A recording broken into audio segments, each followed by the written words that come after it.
All right, and welcome back.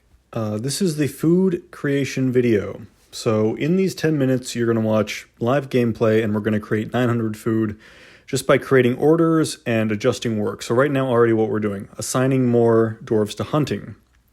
This lets more dwarves grab a crossbow usually and some bolts and try to bring down an animal. This can generate meat. Now we're moving to planters. Already set to everyone does this. Fisher dwarves. Only select to do this, but we are going to assign some more.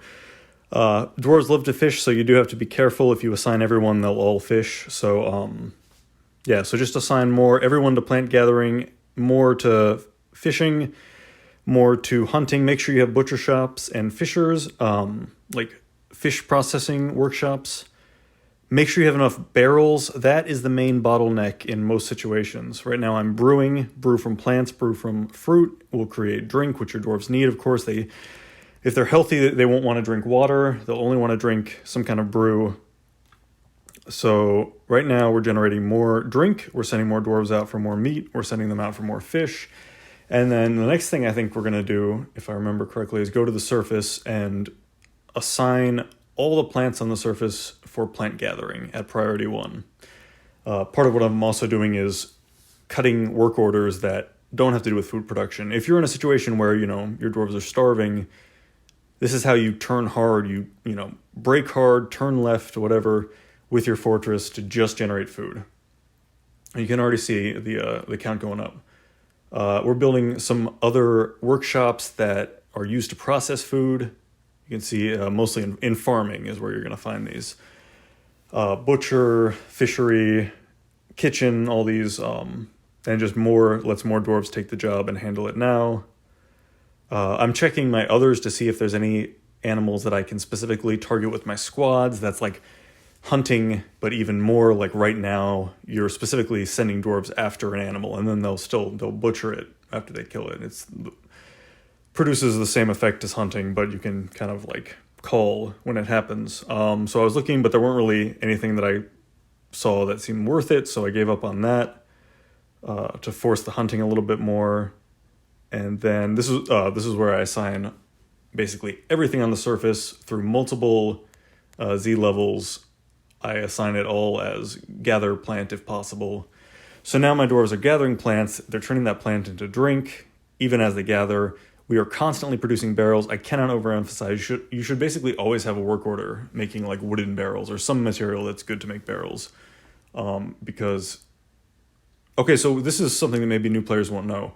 Dwarven technology, barrels, I don't know if it's like really heavily salted or it's somehow like magically Dwarven refrigerated, but things in barrels, to my knowledge, never ever go bad. So basically, if you have food through any of the things we've just discussed, I'm building more workshops to process food.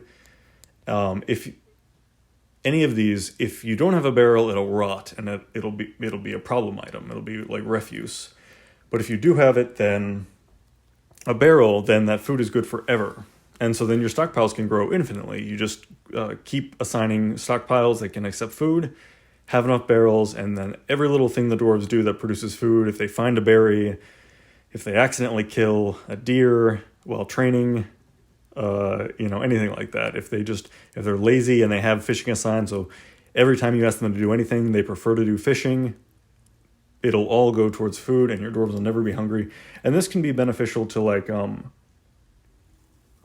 mentioned in the happiness video, like in the work orders, you can build lavish, fine, and decent meals. And that really helps dwarves like feel good about their life and not get too depressed in this hard world. And that burns through your food stockpiles. But so what gave me this idea was that a commenter said like, wow, I have a fortress about the same size as yours, but I have like only a few hundred of each type of food. And that stressed me out to hear, because it was like, oh, I would never do that. But I mean, that's, of course that's a new player. That's no judgment. But this is how you do it. So exactly. And even now I'm not even commenting on my dwarves because I'm just letting it run. So just these work orders, exactly like we have it. Build barrels, assign brewing, make sure you have stills to brew, and then just tell your dwarves to collect every plant they can, invite them to hunt and fish as much as they can. And then one other thing I wanted to actually answer this player who asked me this question is it really depends on your embark, because like a rich forest is going to have plenty of fruit. Your dwarves will never starve. And like some forests will have, animals. Deserts might have animals, but no plants or something like that, like roaming nomadic animals.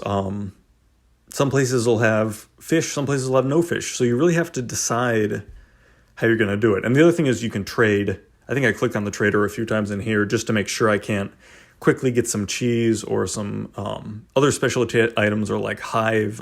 You can build hives for honey. If you see any bees, just go in your work orders and build hives out of any material that you have.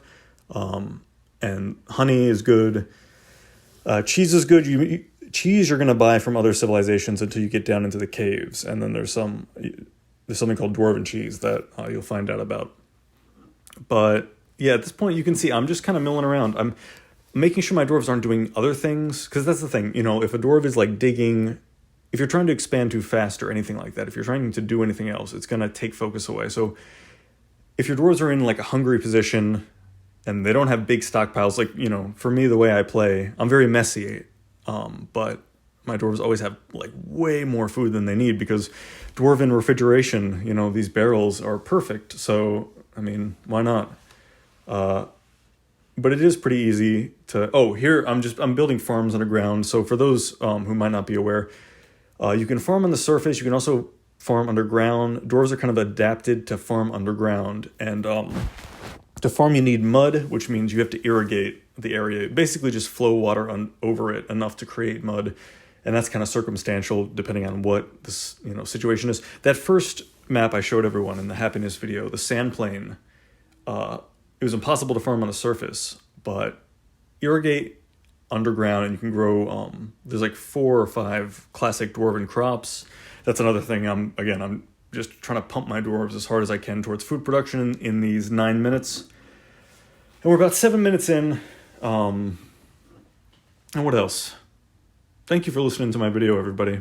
And thank you, to that person who commented. I hope this has been helpful. And I hope you didn't feel criticized when I said that. I was shocked by what you described your food stores as. It's just every player is different. A lot of players have criticized me for how disorganized I am. The cool thing about this game is that it's kind of so niche that whatever your style is a style, is an established, is a real way to play it. I mean, if it's functional, then you must be kind of good at this game. So congratulations to anyone who has a fortress that is surviving right now. I guess I don't have much more to say in this video. Please like and subscribe if you haven't already. I always really appreciate that. It helps these videos a lot. And the numbers speak for themselves. You can see right at the top. So not only did I gain just a hair shy of 900 food from midsummer to late summer, but my dwarves are all happier because they like easy tasks. I think like fishing. I don't have evidence for this, but I think that fishing and plant gathering, some dwarves prefer to do it, and that it improves their mood. So, all right, I'm running out of time. Thank you for watching. I hope this is helpful, and stay tuned for the next one. Good night.